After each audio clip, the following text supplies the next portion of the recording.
ടെൻഷനൊക്കെ എന്താ പറയണേ, ചക്കക്കൂട്ടം കാണുമ്പോൾ ഗൃഹിണി പിടിച്ചൊരു പുള്ളം കിടന്ന് തുള്ളുന്നതാണ്, കുരുത്ത കിടന്ന് തുള്ളുന്നതാണ്. നമുക്ക് അവനെയാണ് നമ്മളുടെ സബ്ജക്റ്റ്. അപ്പം നമുക്ക് അവരെ എടുത്തോണ്ട് വരാം. ഇതെന്തോ മൊബൈൽ എന്തോ കാണിക്കുന്നേ. ഹായ്, നമുക്ക് കാരാട്ടിനെ ഒന്നെടുത്ത് വെച്ച് കാരാടാം. ക്യാപ്ഷൻ കേൾക്കണ്ടേ? ക്യാപ്ഷനാണ് ജിഹാദികളെ പേടിച്ച് രമ്യ. ചുമ്മാ ടൈം ബസ്. മാന്യപ്രേക്ഷകർക്ക് നമസ്കാരം. നമ്മുടെ കേരളത്തെ നിയന്ത്രിക്കുന്നത് പൊളിറ്റിക്കൽ ഇസ്ലാമിന്റെ വക്താക്കളാണ്, ജിഹാദികളാണ് എന്നതിന്റെ ഏറ്റവും വലിയ ലേറ്റസ്റ്റ് ഉദാഹരണമാണ് നമ്മൾ ഈ വീഡിയോയിലൂടെ ചർച്ച ചെയ്യുന്നത്. നമുക്ക് എല്ലാവർക്കും തന്നെ അറിയാം, നമ്മുടെ കേരളത്തിൽ ഉപതെരഞ്ഞെടുപ്പുകൾ നടന്നു, അതിന്റെ റിസൾട്ടുകൾ വന്നു. ആ റിസൾട്ട് എന്ന് പറയുന്നത് കേരളത്തിലെ ജിഹാദികൾ, തീവ്രചിന്താഗതിക്കാരുടെ ആഗ്രഹം പോലെ തന്നെയാണ് റിസൾട്ട് വന്നിട്ടുള്ളതും. വയനാട്ടിൽ കോൺഗ്രസ് ജയിച്ചു, പാലക്കാട് കോൺഗ്രസ് വിജയിച്ചു, അതിനടക്കം സകല തീവ്രചിന്താഗതിക്കാരുടെ പ്രകടനങ്ങൾ പോലും നമ്മൾ എല്ലാവരും തന്നെ കണ്ടിട്ടുള്ളതാണ്. എന്നാൽ എന്തുകൊണ്ട് ഈ പറയുന്ന ചേലക്കരയിൽ കോൺഗ്രസ് വിജയിച്ചില്ല? അതിന് കൃത്യമായിട്ടുള്ള ഉത്തരം അവിടെ പരാജയപ്പെട്ട രമ്യ ഹരിദാസിന്റെ ഫേസ്ബുക്ക് പോസ്റ്റിലൂടെ തന്നെ ഏതൊരാൾക്കും ലളിതമാക്കി മനസ്സിലാക്കാവുന്നതേ ഉള്ളൂ. നമുക്ക് എല്ലാവർക്കും തന്നെ അറിയാം, നമ്മുടെ കേരളത്തിലെ സീനിയർ മാധ്യമ പ്രവർത്തകനായിട്ടുള്ള ശ്രീ ഷാജൻ സ്കറിയെ ഇടതുപക്ഷ ഭരണ സർക്കാർ സംവിധാനങ്ങൾ, കേരളത്തിലെ സർക്കാർ സംവിധാനങ്ങളൊക്കെ വേട്ടയാടിയ സമയത്ത് ഈ രമ്യ ഹരിദാസ് വലിയ രീതിയിൽ തന്നെ പിന്തുണയുമായിട്ട് രംഗത്ത് എത്തിയിട്ടുണ്ടായിരുന്നു. ആ സമയം മുതൽ രമ്യ ഹരിദാസിനെ വലിയ രീതിയിൽ ഇവിടെയുള്ള തീവ്രചിന്താഗതിക്കാരായിട്ടുള്ള ആളുകൾ വേട്ടയാടിയിട്ടുണ്ടായിരുന്നു എന്നുള്ളതൊരു യാഥാർത്ഥ്യമാണ്. നമ്മൾ അന്നത്തെ അവരുടെ ഫേസ്ബുക്ക് പോസ്റ്റിലെ കമന്റുകളൊക്കെ കണ്ടാൽ ഏതൊരാൾക്കും മനസ്സിലാക്കാവുന്നത് മാത്രമാണ്. നമ്മൾ പ്രത്യേകിച്ച് ഗൗരവത്തിൽ തിരിച്ചറിയേണ്ടത് ഈ മറുനാടൻ ഷാജൻ സ്കറിയൊക്കെ തന്നെ പിന്തുണച്ചിരുന്നത് മാസങ്ങൾക്ക് മുമ്പെയാണ്. എന്നാൽ ചേലക്കരയിൽ രമ്യ ഹരിദാസ് പരാജയപ്പെട്ടതിന്റെ തൊട്ടു പിന്നാലെ എന്തുകൊണ്ടാ ശ്രീ ഷാജൻ സ്കറിയെ തള്ളിക്കൊണ്ടൊരു ഫേസ്ബുക്ക് പോസ്റ്റ് ഈ രമ്യ ഹരിദാസിന് പോസ്റ്റ് ചെയ്യേണ്ടതായിട്ട് വന്നിട്ടുള്ളത്? അതിന്റെ അർത്ഥം എന്ന് പറയുന്നത് ഒന്നു തന്നെയല്ലേ? ഏതൊരാൾക്കും ലളിതമായിട്ട് മനസ്സിലാക്കാവുന്നത് മാത്രമല്ലേ? എന്താണോ ഇവിടെയുള്ള തീവ്രചിന്താഗതിക്കാരുടെ ആഗ്രഹം, അതിനനുസരിച്ച് മുന്നോട്ട് പോയിട്ടില്ല. നിർത്തടാ, ഇവയെല്ലാം കുണ്ടിയൊലിക്ക് പശയെ പോലെയാണ്, കിടന്ന് കുലുങ്ങയാണ്. ഈ കുലുങ്ങുമ്പോൾ വിചാരിക്കുന്ന ഭൂമി മുഴുക്ക കുലുങ്ങുന്നത്. കുണ്ടിയൊലിക്ക് പശ എങ്ങനെയാണ് ചിന്തിക്കുന്നത്? ഞാൻ കുലുങ്ങുമ്പം എന്റെ കൂടെ കുണ്ടിയും കുലുങ്ങും. അവള് വിചാരിക്കുന്നത് കുണ്ടി കുലുങ്ങുന്നത് ഭൂമി മുഴുവൻ കുലുങ്ങണം എന്നാണ്. അമ്മ കുണ്ടി കുലുക്കി പശയെ പോലെ ഇരുന്ന് കുണ്ടി കുലുങ്ങി പറയുന്നത്. അല്ല, നീ എന്തൊരു വിചാരിച്ച് രമ്യ ഹരിദാസ് ഷാജൻ സക്കറിയെ പോലുള്ള സംഘിവാണത്തിന് സപ്പോർട്ട് പറഞ്ഞത് കൊണ്ട് തന്നെയാണ് തോറ്റത്. 26% അവര്. എത്ര? മഹാഭൂരിപക്ഷം 26%. അപ്പൊ മറ്റൊരല്ലെന്ന് എടാ, അത് വിഭാഗീയതകളുള്ള ഒരു ഏരിയയാണ്. 23 ഈഴവാസ്, 12 മറ്റവര്, അങ്ങനെ അങ്ങനെ വിഭാഗം പിടിച്ച് നടക്കുകയാണ്. അവിടെ യൂണിറ്റി ഇല്ല. ഇത് 26 എന്ന് പറഞ്ഞാൽ 26 തന്നെയാണ്. കേരളത്തിൽ ആര് ഭരിക്കണമെന്ന് 26% തീരുമാനിക്കും. അതിനകത്ത് തർക്കമൊന്നും വേണ്ട. അതവർ പറയാത്തത്, അവരാ രീതിയിൽ സൂചിപ്പിക്കാത്തത് അവരുടെ മനസ്സിന്റെ വെട്ടം, ആ അഹങ്കാരം അവരുടെ വർത്തമാനത്തിൽ വരാത്തത് അഹങ്കാരമില്ലാത്ത മനുഷ്യരായത് കൊണ്ട് മാത്രമാണ്. അത് അവർ തീരുമാനിക്കും. പ്രഷർ ഗ്രൂപ്പാണിടാ, അത് നിനച്ച് മനസ്സിലായില്ല? നീ ഇത് നാട്ടുകാരുടെ അടുത്ത് പറഞ്ഞു കൊടുക്കുന്ന വലിയൊരു കാര്യമാണ്. നീ ഇതിന് മറ്റൊരു നരേഷനാ കൊണ്ടുവരുന്നത്. ജിഹാദികൾ അവര് ജിഹാദികളാണോ? അതങ്ങനെയാണടാ. ഒരുപാട് ജിഹാദ് നടത്തിയതിന്റെ ആഫ്റ്റർ എഫക്റ്റ് ആണ് നീ ഇങ്ങനെ വലിച്ചു കയറ്റുന്ന സ്വാതന്ത്ര്യം. നീ കിടന്ന് തുള്ളി ഇങ്ങനെ വർത്താനം പറയുന്നില്ലേ? ഈ സ്വാതന്ത്ര്യം നിനക്ക് കൊണ്ടു തന്നത് അവരുടെ ജിഹാദിന്റെ ആഫ്റ്റർ എഫക്റ്റ് ആണ്. ജിഹാദികളുടെ മെയിൻ സാധനം തന്നെയാണ് ധൈര്യം, ഭയമില്ലായ്മ. ആ ഭയമില്ലായ്മയിലാണ് നീയൊക്കെ നിൽക്കുന്നത്. നീയൊക്കെ ഇനി എത്ര കുണ്ടി കുലുക്കി ഭൂമി കുലുക്കം ഉണ്ടായി എന്ന് തെറ്റിദ്ധരിച്ചാലും ഇവിടെ ആര് ഭരിക്കണമെന്ന് അവർ തീരുമാനിക്കും. അവിടെ പോയി സുലാൻ വെച്ചേ മതിയാവുള്ളൂ. മെജോറിറ്റി എന്ന അടിസ്ഥാനത്തിൽ നിൽക്കുന്ന, അതായത് ഒരു പൊളിറ്റീഷ്യന് മാത്രം മനസ്സിലാവുന്ന ഒരു കാര്യമാണ് പ്രഷർ ഗ്രൂപ്പിനെ എങ്ങനെ കൈകാര്യം ചെയ്യണമെന്ന്. അവരൊരു പ്രഷർ ഗ്രൂപ്പ് തന്നെയാണ്. ആ പ്രഷർ ഗ്രൂപ്പിനെ സ്വാധീനം ചെലുത്തേണ്ട ആവശ്യം ഓരോ രാഷ്ട്രീയക്കാർക്കുമുണ്ട്. എന്ത് കൂന്തോന്ന് പറഞ്ഞാലും ഇന്ത്യയിലെ പ്രഷർ ഗ്രൂപ്പ് എന്ന് പറയുന്നത് മറ്റു വിഭാഗമാണെങ്കിൽ കേരളത്തിലെ പ്രഷർ ഗ്രൂപ്പ് അത് ഇസ്ലാം തന്നെടാ.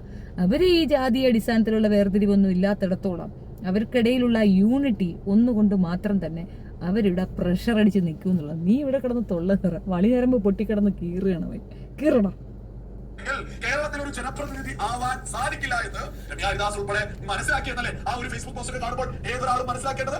ഞാൻ ഏതായാലും രമ്യ ഹരിദാസ് ഫേസ്ബുക്ക് പോസ്റ്റ് ചെയ്ത് ഞാനത് വായിച്ചു കേൾപ്പിക്കാം. വലിയ പോസ്റ്റാണ്, പരാജയപ്പെട്ടതുമായി ബന്ധപ്പെട്ടതൊക്കെ അതിൽ പ്രധാനമായിട്ട് വന്നതാണ്. ഞാനത് എടുത്ത് വായിച്ചു കേൾപ്പിക്കാം. ഞാൻ മറുനാടൻ എന്ന ഓൺലൈൻ മാധ്യമത്തെ സപ്പോർട്ട് ചെയ്യുന്നു എന്നതായിരുന്നു. ഇത് സംബന്ധിച്ച് ഞാൻ എന്റെ നിലപാട് ഒരിക്കൽ വ്യക്തമാക്കിയതാണ്. ഒരു ഓൺലൈൻ മാധ്യമത്തോടും എനിക്ക് മമതയോ കൂറോ ഇല്ല. ഒരു വാഴയ്ക്ക് ഇനി പറഞ്ഞിട്ട് കാര്യമില്ല. ഓൺസ് നീ സംഗീസത്തും പറഞ്ഞിട്ടുണ്ടോ? നീ സംഘിക്കൊപ്പം നിന്നിട്ടുണ്ടോ? ലോക ഫ്രോഡ് കൂതറയാണ് ഷാജൻ. ലോക ഫ്രോഡാണ് അവൻ. ഇവൻ ലാസ്റ്റ് പറയുന്ന കുറച്ച് ഭാഗം കേൾക്കാം.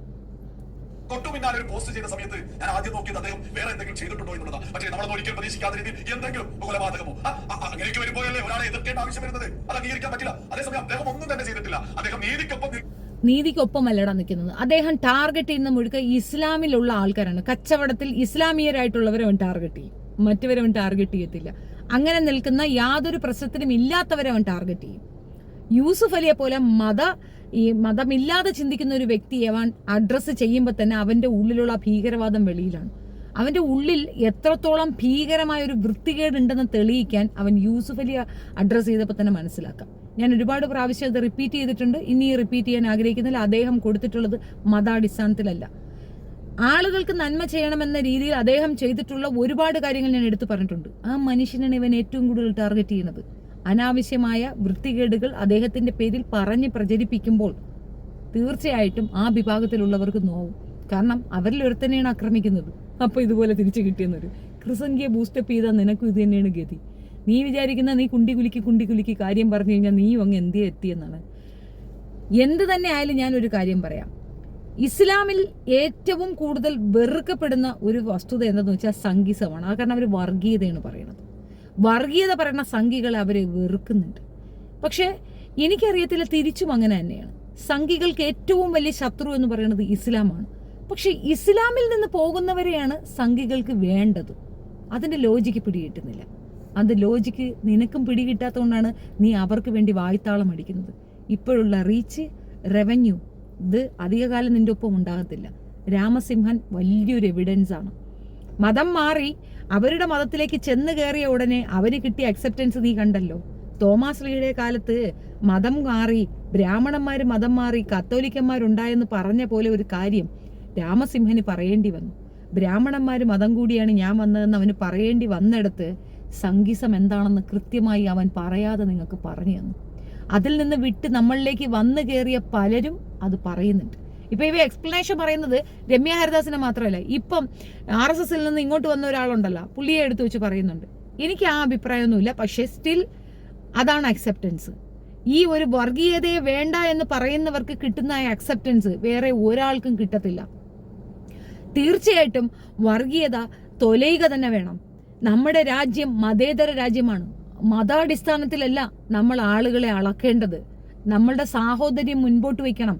നമ്മൾ നാനാത്വത്തിൽ ഏകത്വം എന്ന ചെറു വയസ്സുകളിൽ നമ്മളെ പഠിപ്പിക്കുന്നത് സഹോദരരായി നിൽക്കാനാണ്. ഇന്ത്യ എൻ്റെ സഹോദരന്മാരാണ് ഇന്ത്യൻ പൗരന്മാരെന്ന് നമ്മൾ പഠിക്കുന്നേ. അല്ലാതെ ഇവന്മാരാ കുഴപ്പം, അവന്മാര് കുഴപ്പം, മറ്റവന്റെ KUNNA മറ്റവന്റെ അവിടെയാണ് എന്നല്ല പഠിക്കുന്നത്.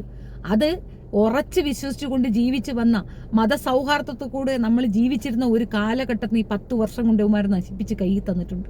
നമ്മുടെ ഒക്കെ ഉള്ളിൽ ആ വിഷം അവന്മാർ പാകിയിട്ടിട്ടുണ്ട്. പതിയെ അത് മാറ്റിയെടുത്തില്ല വെച്ചാൽ അടുത്ത തലമുറ നശിച്ചു പോകുമെന്നുള്ളതാണ്. ഇവനെയൊക്കെ പോലെ വളിഞരമ്പ് പൊട്ടിക്കൊണ്ട് കിടന്ന് അലർന്ന ഇവന്മാരെയൊക്കെ ബഹിഷ്കരിക്കുകയാണ് വേണ്ടത്. ഇവന്മാർക്കൊക്കെ മാക്സിമം റിപ്പോർട്ട് കൊടുക്കുകയാണ് വേണ്ടത്. ഇത്രയും വൃത്തികെട്ട രീതിയിൽ പറയുന്ന ഇവൻ ജിഹാദി എന്ന് പറയുമ്പം ഇവന്റെ തന്ത എന്തായിരുന്നു? ഇവന്റെ തന്ത വല്ല ബ്രാഹ്മണനുമാണോ? അതോ ഇനി ഏതെങ്കിലും ചൂത്രനാണോ? ആരടാ നിന്റെ തന്ത? ജിഹാദി തന്നെയല്ലേ? നീ ഒരു മതസമൂഹത്തിലെ മൊത്തം മനുഷ്യരെയും ജിഹാദി എന്ന് പറയുമ്പോൾ നിന്റെ തന്തയും ജിഹാദി, നീയും ജിഹാദിയാണെന്നാണല്ലേ പറയുന്നത്. അതെന്താ നിനക്ക് മാത്രം ഒരു മാറ്റം ഉണ്ടാ? പണ്ടാരാണ്ട് പറഞ്ഞ കണക്ക് വേദിക്കാതിരുന്ന VK റഹ്മാനെ വെച്ചുകൊണ്ട് BJP നേതാവ് പറഞ്ഞൊരു കാര്യമുണ്ട്, ഈ പട്ടികളെ, ഈ ഇസ്ലാം പട്ടികളെ ഞങ്ങൾ ഇവിടുന്ന് പായിക്കുമെന്ന്. അത് കേട്ടുകൊണ്ട് മദനി പറഞ്ഞൊരു കാര്യമുണ്ട്, അതേടാ 9999 പട്ടികൾ പുറത്താണെങ്കിൽ അകത്തതായിരിക്കുന്നു റഹ്മാൻ പട്ടിയെന്ന്. അതുപോലെയാണ് നീ വേറൊരു പട്ടി.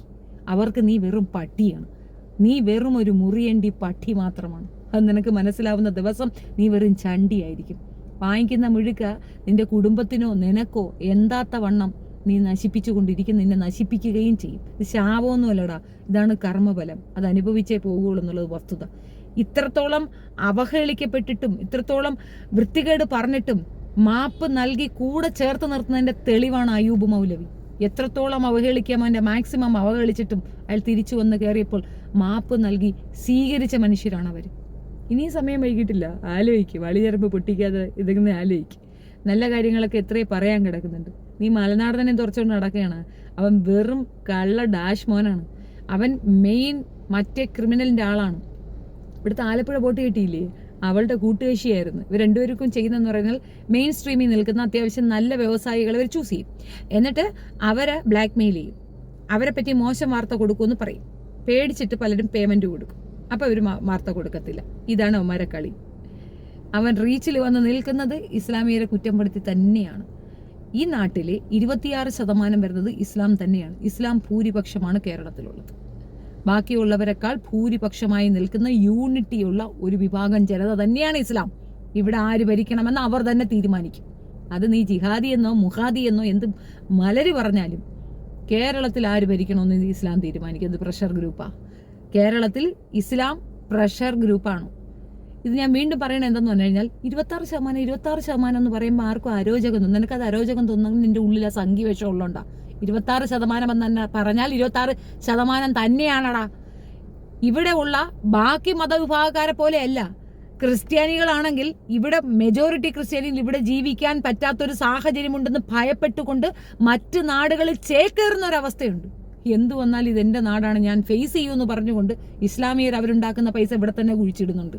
അതിന്റെ അർത്ഥം അവർക്ക് രാജ്യസ്നേഹം ഉണ്ടോ ഇല്ലയോ എന്നുള്ളത് നിങ്ങൾ ആലോചിച്ചാൽ മതി. 26% ഞാൻ വീണ്ടും പറയും, പല പ്രാവശ്യവും പറഞ്ഞിട്ടുണ്ട്, ഇനിയും പറയും.